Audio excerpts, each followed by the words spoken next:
What is going on, Abstract Sports Nation? Welcome to episode 56 of the Abstract Sports Podcast, where we bring sports back to life by looking at the game from fresh perspectives and also abstract angles. We're coming at you live on Facebook, as always.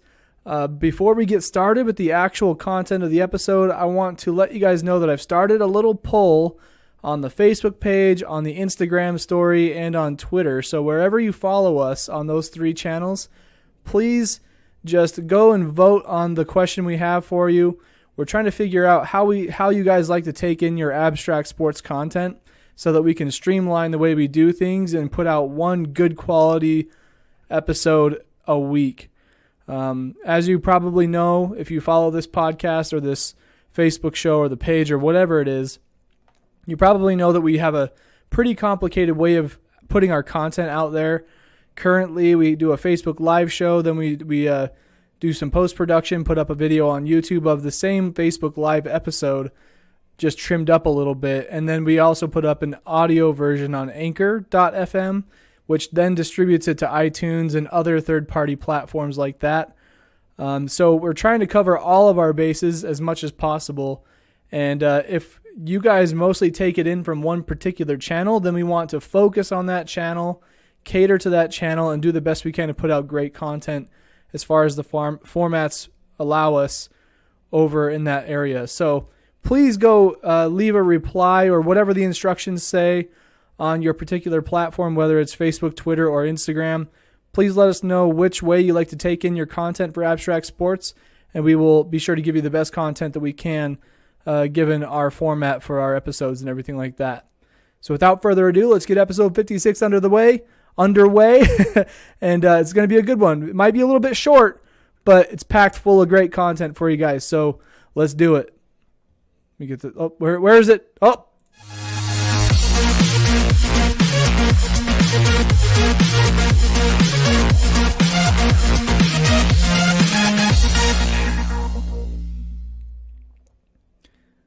All right. So to start, I want to talk about a little bit of basketball stuff. It's not in the basketball section or segment of the show today, but it's a little bit separate. And just so you know, because I heard some people screaming outside, there is some extra festivities going on. I think I've told you guys several times that there's Wednesday stuff that goes on downtown where I work and where I do the podcast from. And there's usually some faint muffled sound. I don't think it comes through in the microphone, but there's this thing called the War Bonnet Roundup here in Idaho Falls where it's like a 107 or 108 year old rodeo that's been going on here for 107 or 8 years. And they have extra festivities when that comes to town. So there's like this whole side of, like outside my window right here, there's just a whole bunch of setup, like barbecues, people drinking beer and playing some lawn games and stuff. The streets are blocked off. So if you hear some strange sounds in the background, just know that's where it's coming from. It's not from somewhere else. But again, I want to talk about something that's basketball related, but it's also sort of content related to the abstract sports thing and also the way I do things in my personal life. That sounds way more weird than it's going to be. But I had this idea a long time ago, actually, where for the YouTube channel, I wanted to go around to different basketball courts here in my hometown and do little vlogs about the different courts and different memories I had there and like what point I'd in my game I wasn't developing certain skills and how old I was at this certain place. And I thought that would be a cool idea, but I kind of forgot about it. I still have the task sort of set up somewhere on the internet, like on the cloud. I have a task list that tells me all the ideas I have and wanting to conquer them all. And just recently, the weather's been really nice, and I've been wanting to get back in shape a little bit, so I wanted to go play some basketball outside somewhere. And I had this really cool idea because I was thinking, where should I go? Where have I played basketball outdoors before that had a really nice hoop? Or where would I want to play? What area of town do I want to play in, And I started thinking to myself, that would be a really cool resource for people to have. I know there are apps out there for something like this. There's one called Hoop Maps. It's only an iOS app, but you can search for where some outdoor basketball courts are, and they have some information about what kind of amenities they have and whatnot. And so it was a bummer that they don't have it for Android because I'm now an Android user. No hate on Apple. I still love Apple, but I made the switch and I love it. That's just besides the point though. It's just a bummer that they don't have the Android app, so I can't look for that information in my area. But there's also a whole bunch of other apps out there that have that information in one way or another.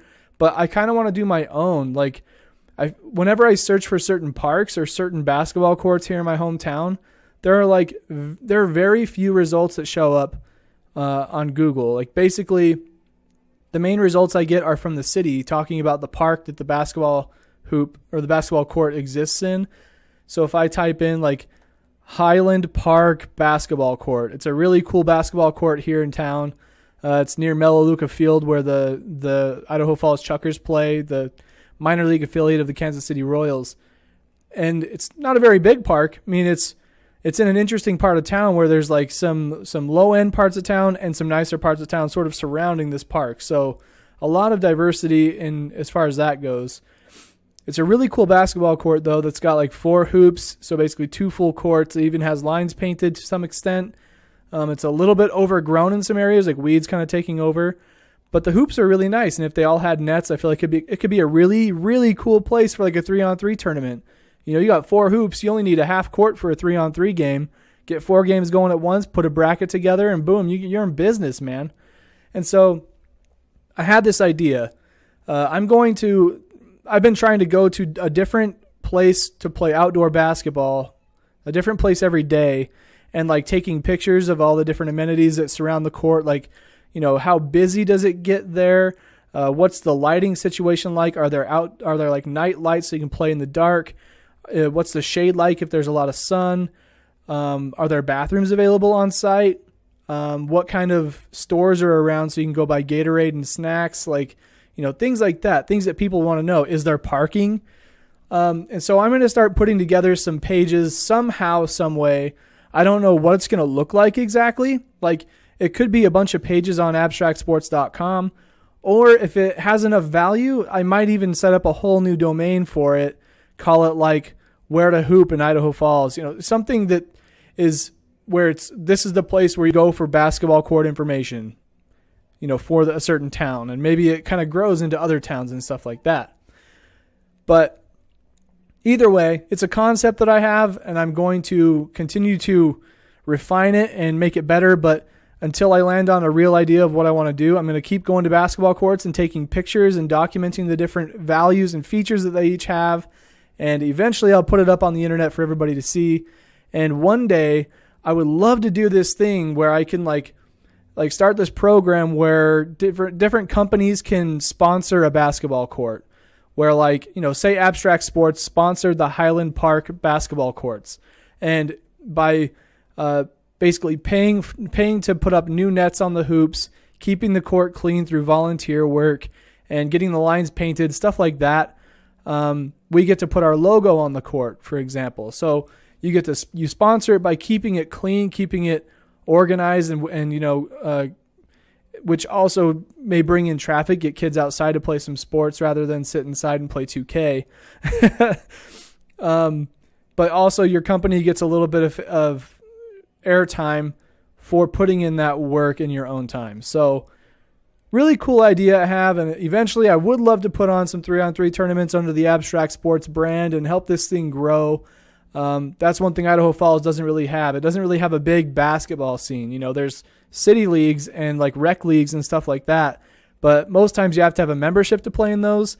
These, it's like you sign up for a team, you pay the fees, get some awesome swag, and be a part of the community, you know? So those are just some big goals in mind. The smaller project is just documenting the hoops and the courts and all that, and eventually moving into doing some tournaments down the road. So I want to do one this summer. I might try to get one organized. So if you're in the Idaho Falls area, stay tuned.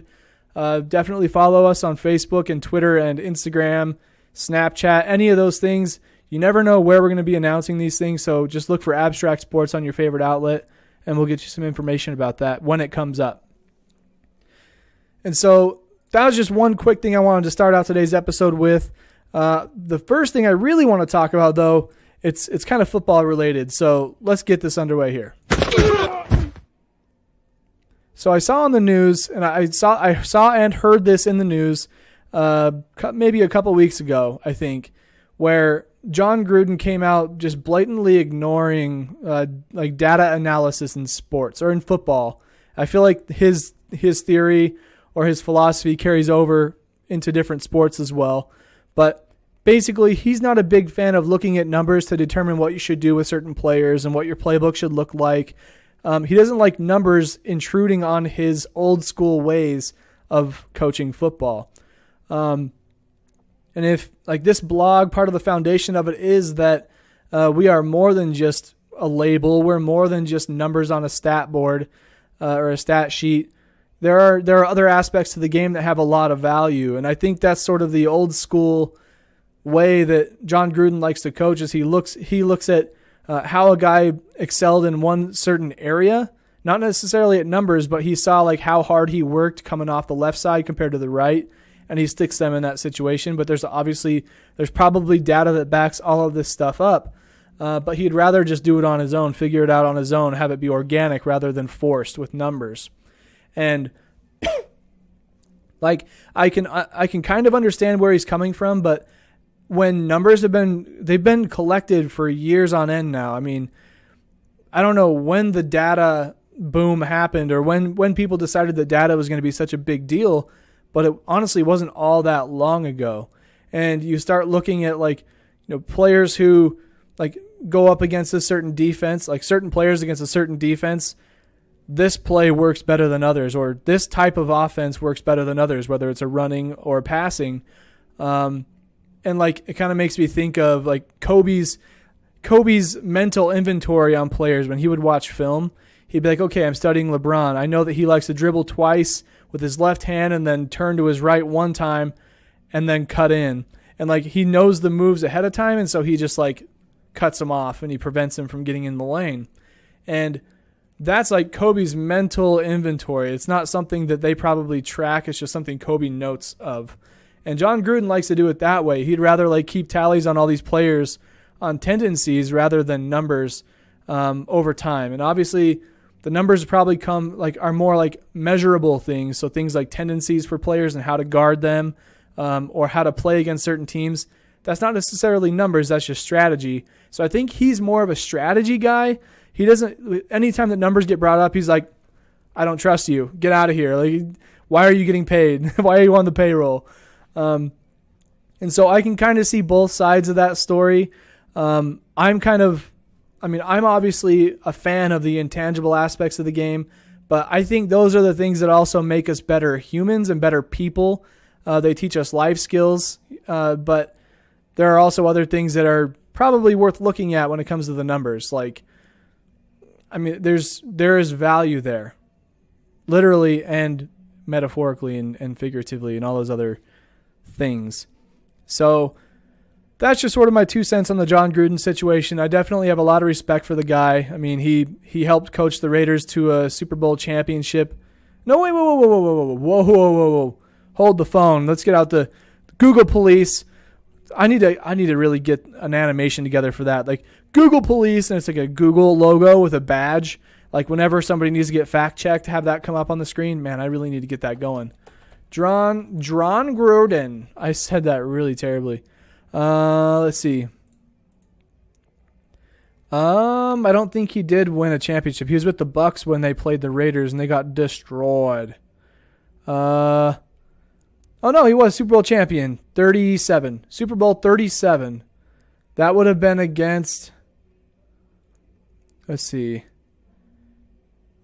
Well, shoot. Championship.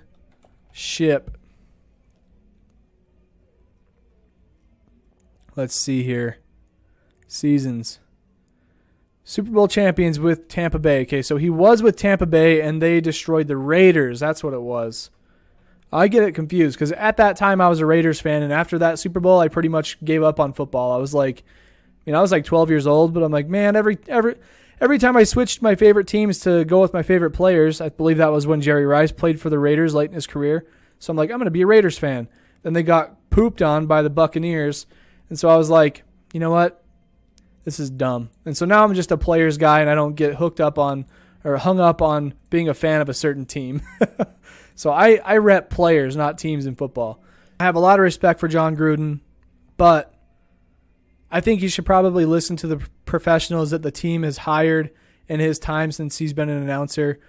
Things have changed a little bit. He should probably get with the ways. It's not there for just some stupid reason. It's there because it's proven to work. Perry on Facebook says, what is going on in good old Idaho Falls? I'm not sure if your comments are coming through on time or not, but I've been scrolling and checking them. He also says, man, I'm so ready for fantasy football this year. Ooh, that's another thing we can talk about just a little bit. I did find out recently that in my fantasy football league, we will be doing a random draft order. So this is how we did it last year. It was the first year of our league. We did a random draft order, so all the names in a hat basically, and it spits out the team who goes first, second, third through 10th. And I think we have 10 teams, 10 or 12. Might be 12. But it spits out the order for us, and then it goes snake draft from there. We're doing the same this year. So second year, sometimes you'll have the team who got last pick first and the team who got first pick last. But sometimes it's nice to just keep it random. Let the computer system tell it what to do. But I have read some things before where they say that random isn't really random. You know, like this, maybe the randomizer on ESPN Fantasy Football Leagues takes into account who took last and who took first, and then it spits out an algorithm that's like, this person's going to go first because it's going to give this person a better chance. You know, there's like random, it's seemingly random, but there's got to be an algorithm in place that tells it to do that. So if you pick it all apart, you can probably find out what the order would be. It's kind of an up there idea. It's very philosophical and would take a lot of work to figure that out. But let's just say it's random, just for the sake of ease. But last year, I took last, and like I honestly don't want the first pick. I would rather that it is random because I had the first pick. I took David Johnson, and he gets season-ending injury, and like my season was crap from the get-go. So, and I mean, I'm not saying like, you know, I think David Johnson's he seems to be a solid dude. I don't know if he's got any bad raps about him, but, you know, I'm just saying, like, as far as the game goes, I'm not mad at David Johnson for getting hurt. That happens. That's just the game. It just affected my fantasy game, and it was a little frustrating. But I can't get mad at David Johnson. So if you have a player on your team who gets injured, don't get mad at them. Shit happens. Move on with your life. Jeez. But that's pretty much all I've got for football. Perry, I wish you the best of luck whenever your draft is. Mine's coming up about 3 weeks from now. August 24th was the day that we talked about it. So I wish you the best of luck, and all of you other fantasy football players out there. It should be a good season. A lot of exciting storylines. Really excited. Perry on Facebook says, I lost my first 4 picks last year and got second place with Josh McCown as my quarterback. Wow. That is impressive. You must have been on the waiver wire like a hawk, like picking up everybody who's hot, dropping everybody who's cold. Like, man, that's pretty good. So I'm proud of you. Proud of you. I definitely was not as resourceful. I was not as good at rolling with the punches as you were, apparently. But that pretty much does it for my football segment. The next segment is also basketball related, but it's more of a segment separate from what I had talked about before, so I wanted to keep it separate. So let's talk about some basketball. So the big news in basketball the last couple days, actually yesterday, was that LeBron James opened his first school. It's called the I Promise School in Akron, Ohio. Basically, his inspiration behind opening this school was that he knows what it's like to be a kid growing up in the inner city of Akron, Ohio. There's a lot of at-risk kids and families. The community is not very safe, and he knows the type of stuff you can get into if you don't have the right kind of guidance. He kept on recalling how he remembers riding his bike through the city and just kind of seeing like the guns and the violence that would happen, and his friends getting sucked into different bad life paths. And if it wasn't for basketball and sports in general, he would not have gotten out of it. it's a really interesting and kind of ironic situation where it takes a poor upbringing, or it takes a hardship like that, like some trials and tribulations, for somebody who becomes successful to want to do something like this and give back to the community. So it's almost like when they started, they were really poor and they had a bad time. They come up into real life and they're big and they're famous, and then they put their focus back on that situation that they were in, kind of causing some self-reflection, like, how was it for me when I grew up? What did I wish I had? What could have made my situation better? And so LeBron has been actively picking kids in the community from his hometown to be in his school. I believe there are 200 plus students, like 230 to 280. I don't remember what the number was, but somewhere in that range. And it's basically first through third grade, something like that. And they plan to expand from third through eighth. So going from first to eighth grade, with some kind of game plan over X amount of years, let's grow this many students. But it's really cool for him to be doing this for his community. I know, like, one of the first articles I posted on Abstract Sports was about LeBron and his impact on educating the youth in his hometown. And I'm actually going to go find it. I posted it in the sports platform category because this is actually one of those stories that made me want to start a blog like this, because sports have a lot more of an impact on people than just entertainment. And so this story that came out this week is really hits some notes with the foundation of Abstract Sports. And so I want to touch on this again really quick. I'm going to share this article. I believe it has a video. It looks like it's not loading. That sucks. There should be a video there, but it's gone. Man, they must have took it down. Here, let me see if I can open this up in a new tab. I need to find out if I can. Oh, it's gone? Well, that sucks. Well, anyways, I'm going to share this article with you. This video that was supposed to be in the article had a lot of great information on what he's been doing to educate the youth. You'll notice a video is missing on there. Hey, look, it's me. My face just popped up on the screen in the comments. That's great. But I wish the video was there. But early on in the Abstract Sports baby days, I mean, we're still kind of in the infancy stages, honestly, in the grand scheme of things. But I posted this back on September 9th of 2016. This was back before I even had this custom site that everything goes on. It was on a WordPress site, and it was ugly and gross. I don't think I launched the new site on November 1st. So this was literally like the second article that I posted, next to Colin Kaepernick taking a stand for civil rights. And that's a topic for another day. We've touched on that quite a bit. But the cool thing about LeBron giving back to his community like this is that he knows what it's like. He's been in their shoes before, and he wants to give these kids some inspiration, somebody to look up to with guidance who can help them get out of a bad situation in their life and get out of a situation that they had no control in getting into. You know what I mean? Like, they were born into this situation. And so here is what, I mean, when I say they were born into this situation, LeBron also has some solutions in place to help their parents, because that's part of the reason why these kids are having a bad time growing up, is just the situation their parents are in. And so he gives some support to the parents as well. So let me just list off the things that these students get for going to this school. Essentially, the way I understand it is LeBron was active in the community, finding kids who needed help getting to school and getting an education to give them a better life, as well as their parents. So he knows these people personally, and he plans to grow this over time.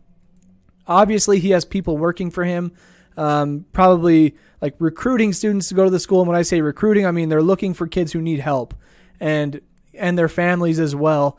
And, kids who have potential to come out of this hole through education with their parents alongside them in this program. So here is what a student and their family would get if they were enrolled in this school. They get free tuition, free uniforms, free bicycle and helmet, free transportation within 2 miles, free breakfast, lunch, and snacks, food pantry for families, GEDs and job placement services for parents, and guaranteed tuition to the University of Akron for every student who graduates. I'm just going to wait a second to let that sink in. This is all LeBron. This is all the LeBron Family Foundation that's putting this together. I mean, free tuition, for an elementary school, but still a private school, that's a pretty big deal, especially in the inner city of Akron, Ohio. Free tuition is awesome. Like where I grew up here in Idaho Falls, like registration for classes was like nothing. It was still a chunk of cash, but it wasn't that much. I mean, it's not a private, it was a public school. It wasn't private. Private's like usually for profit. But this, obviously it's set up by his foundation, so he's not making money off this. It goes straight into the foundation, which then puts the money back into the system to improve upon it and be able to expand and house up to eighth grade students in the coming years. But free uniforms. So not only is he, paying for letting these kids go to school for free in this awesome facility, like this state-of-the-art facility is for a learning facility, but he's giving them uniforms. So he's teaching them he's sort of like taking them under the wing and giving them the confidence to be kids and do what you do when you're a kid. But he's also teaching them discipline and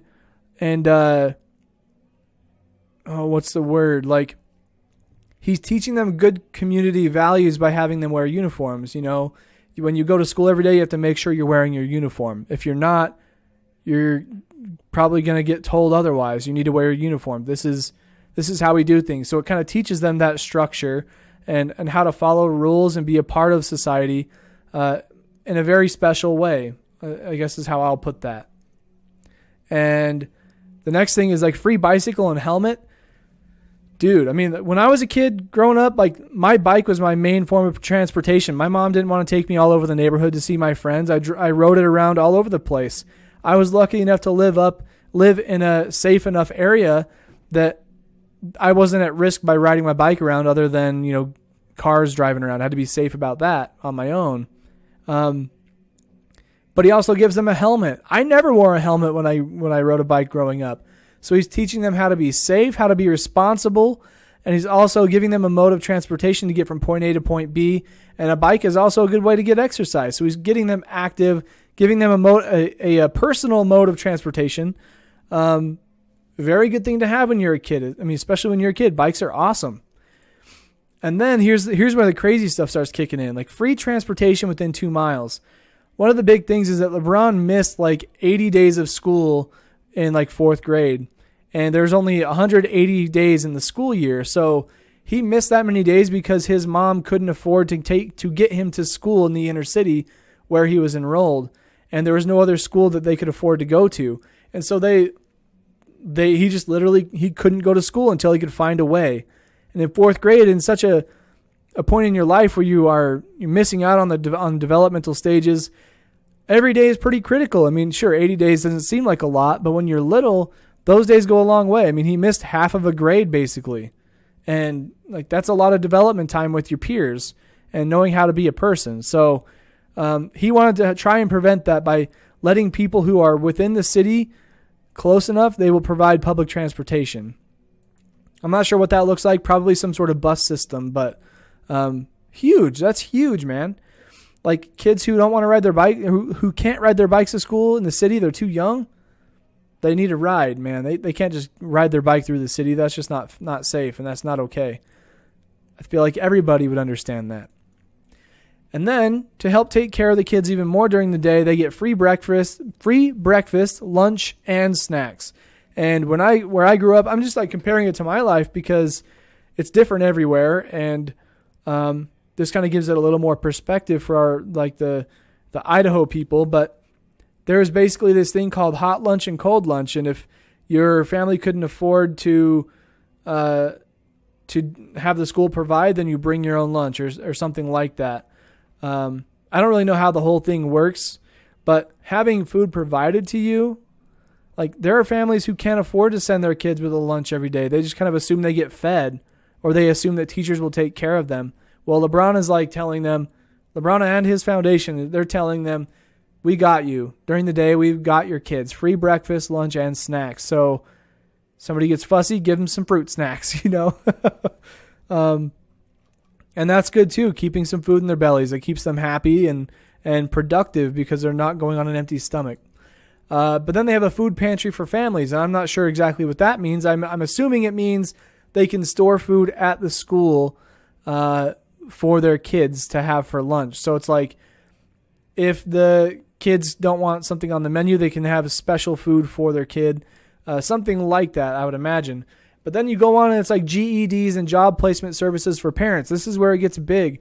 Like these kids are, like I was saying, these kids are in these situations because of the probably unfortunate circumstances their parents are in, not being able to afford to take them to school, get them to school, and then take on the responsibility, take time out of their day to help their kid with their homework and help them grow, help teach them the part that they need to learn from home.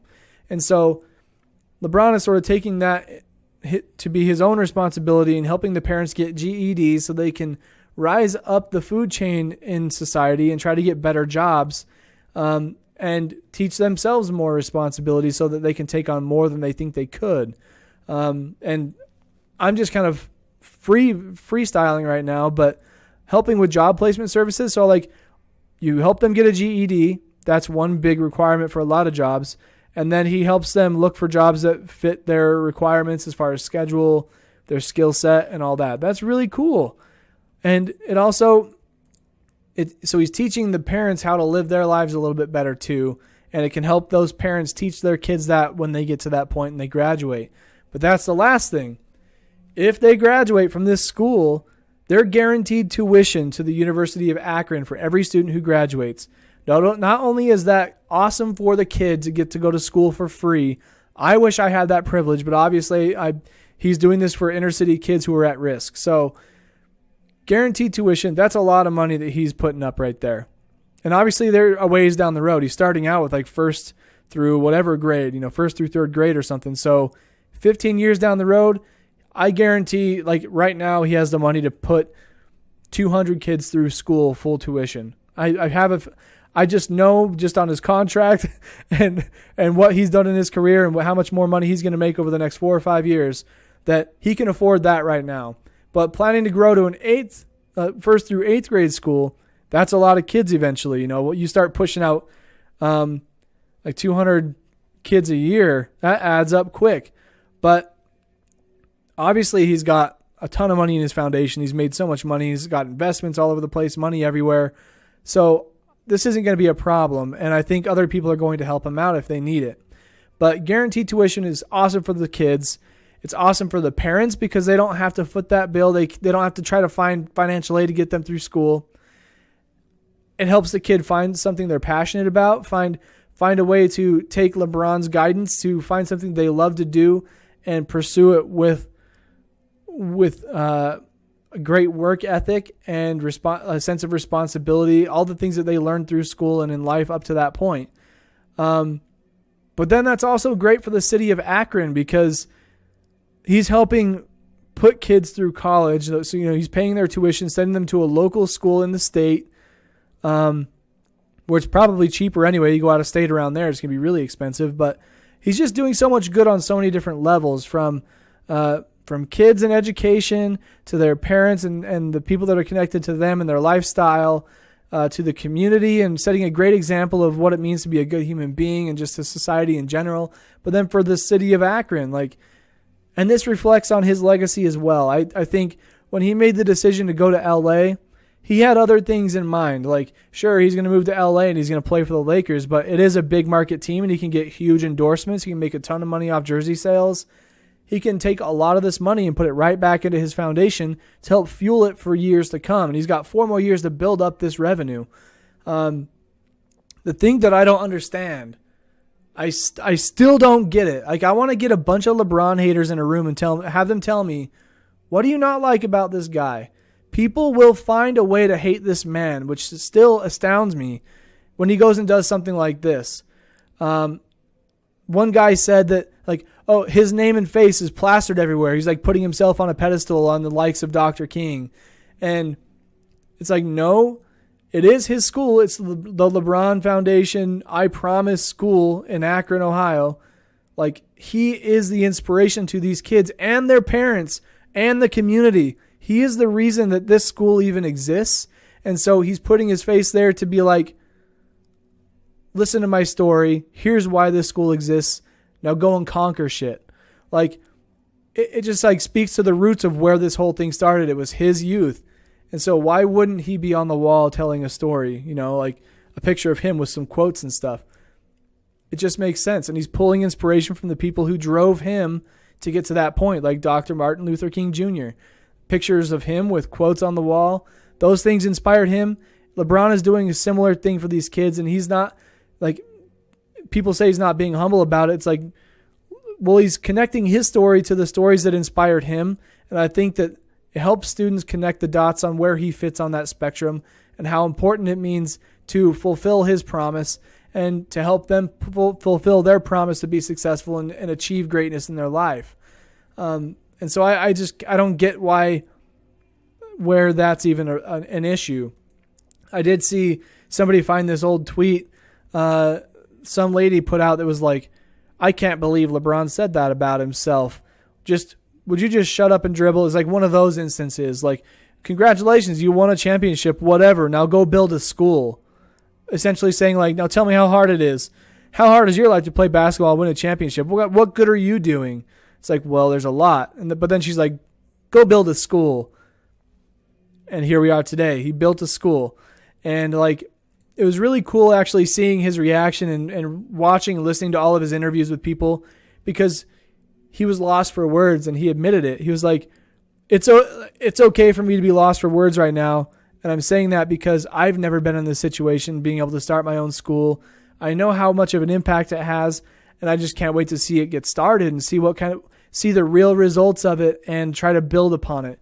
So, like, he is being such a human about everything. He's like, whoa, this is unfamiliar territory. My money went to this and I'm happy it did, but it's going to be a learning experience, and he's ready for the ride. So regardless of what you think of him as a basketball player, this is an ultimate good guy move. And it's not political. It's none of that. It's his own money.